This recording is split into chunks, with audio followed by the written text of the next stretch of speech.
And welcome. Today is an exciting day because today I have taken delivery of my first plunge saw, but not just any plunge saw. This is a Festool TS 55. And actually this is not just any TS 55, this is a new for 2021 TS 55 with the F designation. And there we have it. This model is the FEBQ, which we'll come back to a little bit later. So Festool this year have marketed this on the grounds that with a difference to the blade, which we shall come back to later, they've made this faster compared to the outgoing model, such as the REQ or REBQ model. So maybe the F stands for fast. Who knows? Let's take a look. I think before we go any further, let's get the elephant in the room out the way first. And this is for existing Festool TS55 owners who are wondering, so do I need to upgrade? What am I getting if I did? So the simple answer is the only thing that's changed is this, it's the blade. And what's actually happened is that the thickness of that blade has been reduced by 0.4 of a millimetre. So on the outgoing model, such as the REBQ or REQ models, the blade kerf was 2.2 millimetres, and on this new F designated model, that blade kerf is now 1.8 millimetres. So that's kind of the only difference. Of course, with the reduction in the width of that blade, obviously the riving knife has had to be adjusted accordingly to match that new reduced kerf. And that really is it. Although I think if you did look at the specs, there might be some very negligible differences in terms of things like the dB numbers for noise output, but essentially that's it. So I guess it really, what does it come down to?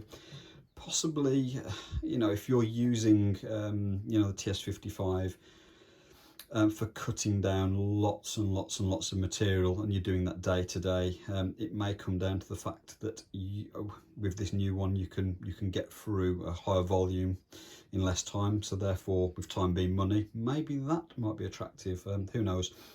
Of course, anyone has any other suggestions of why this may be beneficial, why an existing TS55 owner may want to upgrade, then leave a comment, and maybe we could be discussed in a subsequent video. Welcome back. So what do we get in the box? Well, firstly, just a bit of explanation. So I bought this as a kit with a 1400mm guide rail. So the actual model I ordered is a TS55 FEBQ plus FS. I think it's the plus FS which gives you the 1400mm guide rail.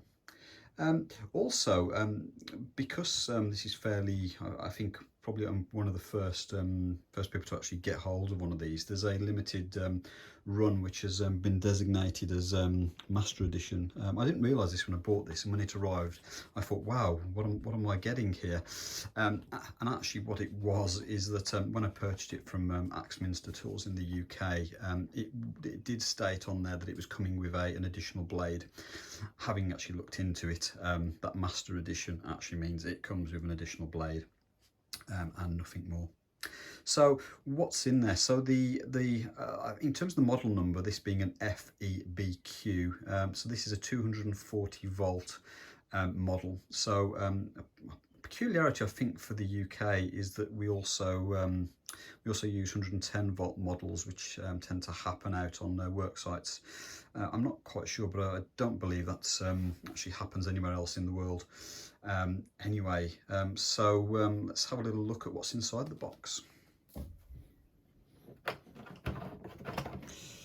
So just on the box, so this box, if you're new to Festool, it's called a Sustainer. The actual Sustainer model number that comes with it is known as a SIS3M337. One of the things just off the back, if you're new to Festool, anything which is actually in green, except for the logo, actually is a I guess is a moving part or a function. So on the sustainer, same sort of thing. This is the locking mechanism. Twist to unlock, and open we go. So what have we got in the box? So as I said with this Master Edition, it came with a spare blade. This is known as a wood universal blade. Just looking into this is actually a cheaper blade if you look at the list price.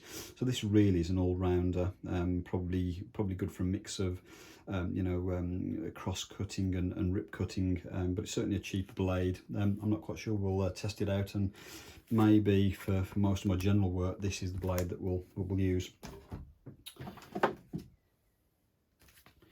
We've got some safety information and a couple of other bits and pieces to do with the warranty. Obviously, with such a, you know, with any sort of tools, really important to register your warranty. It also comes with an instruction booklet. This one looks like it covers a variety of models. So this is the FEBQ, the FEQ, and the FQ. I've got to be honest, I don't know anything about the FQ. Comes with some nice diagrams at the front, which relate to the setup.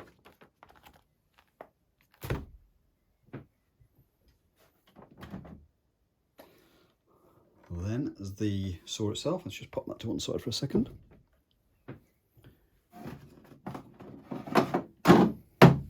Also in the box we have the power lead. So obviously in the UK this is a standard IEC 3-pin power lead, and this I think is great. So the actual power cord for the for this plunge saw isn't fixed, which means it can be detached for storage, and I think there's lots of other reasons for this to do with integration of cabling with dust extraction.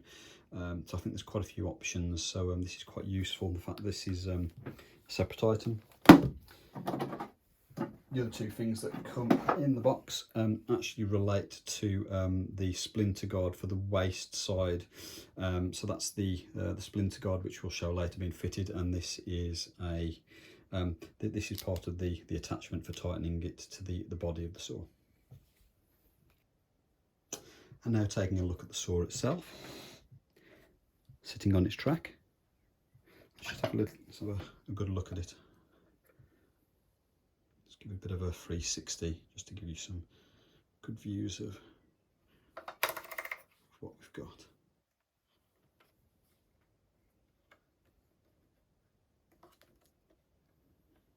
It's certainly substantial in the hand. I'll check the weight later, but it's certainly reassuringly well weighted.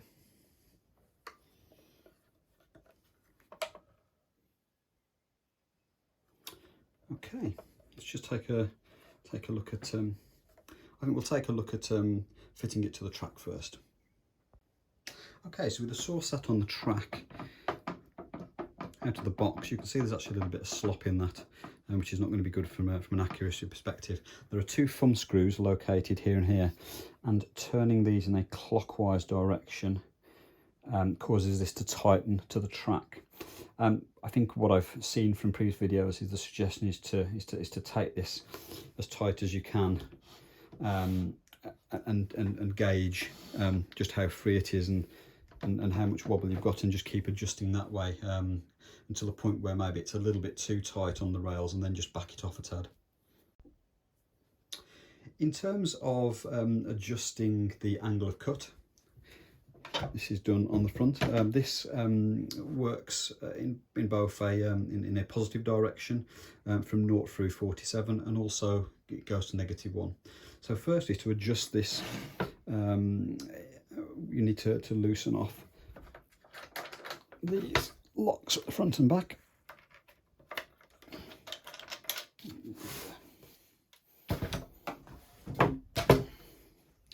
This now allows the saw to move, and we have obviously the angle gauge marked there, so obviously move it to the desired location, such as in that case 15 degrees. I'm not sure why you'd use 15, it's probably a bit of an odd angle, and then you tighten these back up again. In terms of getting -1, there are two adjustments that need to be made to unlock this, to allow this to drop into negative. We have that adjuster there, and we also have this other one sat on the back here. So to get this to -1, we need to pull that out and also drop that. And that's now dropped to -1. If I lift this back up, that's now clipped back into 0 again. In terms of adjusting the depth of cut, this is done with this here. Squeeze that, and this can then move up and down the scale. There are actually two points of markings on this. This upper one with FS written on, and a lower one. This FS one here represents the depth in conjunction with the guide rail, and this lower one here represents the depth in the absence of rail. So at the moment, if I was to make a cut in the absence of the rail and I wanted to go 5 mil, I would adjust that to that point there. There's also a fine adjustment screw here, which allows this to be moved, obviously to a much more granular set of intervals. There's a variable speed switch situated here, which goes through 1 through 6, and the accompanying user manual will tell you, or certainly give you the recommendations on what speed to set it to based on the materials that you're cutting. To install the power cable, it is slotted into there, and that's then turned clockwise, and this locks it. When it can't go any further, this is now fully locked, and that cable is not coming out. And obviously turn it back counterclockwise to remove. To fit the additional splinter guard, which is used for the protection on the waist side, this is removed.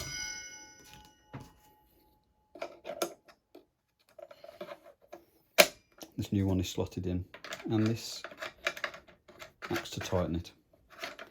Obviously bring it down onto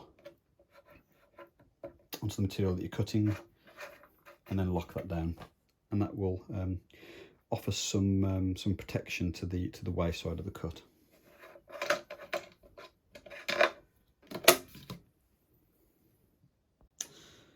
And to make a cut, push forwards there to release the plunge, and then this button, it acts as a trigger for the motor to fire the blade up, and push down. At the moment, I haven't made my first cut through the splinter guard, so I'm unable to push past the rail.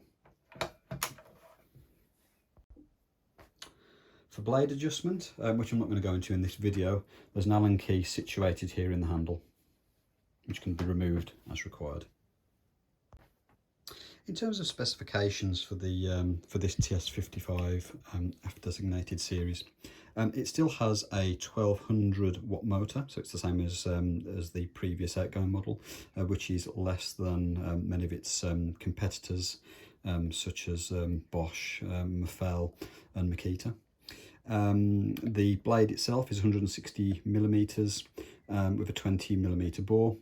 In terms of the cutting capacity, at 90 degrees it has a cut depth of 55 millimeters, and that is actually reduced by 4 millimeters on the track. So I think a lot of times that's not quite obvious, but actually on the track the cut depth maximally is at 51. At 45 degrees, obviously for that angle that's reduced, and that's a depth of 43 millimeters. In terms of the bevel angle range, that goes from -1 to +47. So, thank you for watching. I will be making a follow-up video to this, just to show some cuts. But first, I actually need to get the splinter guard on the rail cut. So until next time, hope you've enjoyed. Thank you.